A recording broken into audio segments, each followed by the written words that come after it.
রবিবার ব্রিগেডের সমাবেশে কত জনসমাগম হয়েছে তা নিয়ে আগাগোড়া ছিল চুলচেরা বিশ্লেষণ। সকাল 11টার মধ্যে 8 থেকে 10 লক্ষ লোকের জনসমাগম হয়েছে বলে দাবি তৃণমূল কংগ্রেসের। কলকাতা পুলিশের হিসেব অনুযায়ী যেভাবে 320 ফুট র্যাম্প তৈরি করে মঞ্চ তৈরি করা হয়েছে তিনটি, তাতে প্রায় 4 লক্ষাধিক লোকের সমাগম ঘটেছিল।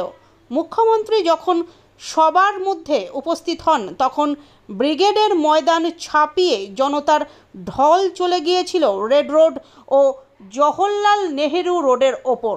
কলকাতা পুলিশের হিসেব অনুযায়ী কলকাতা শহরে এদিন এই সমাবেশকে কেন্দ্র করে প্রায় 4 থেকে 5 লক্ষ জনতার সমাগম হয়েছিল।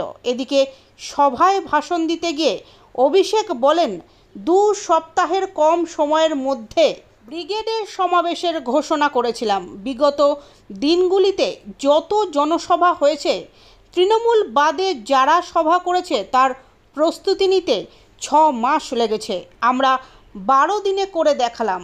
রবিবার ব্রিগেডের জনসভায় দাবি করেন অভিষেক বন্দ্যোপাধ্যায়। রবিবার সকাল থেকে ব্রিগেডের জনসভার দরুন যান চলাচল স্তব্ধ হয়ে যায় central avenue, Chittaranjan avenue, Bhupen Bose অ্যাভিনিউতে।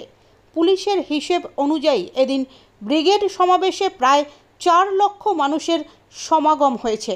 BJP এই সমাবেশকে অন্যদিকে আবার র্যাম্পে হাঁটার প্রতিযোগিতা বলে কটাক্ষ করেছে।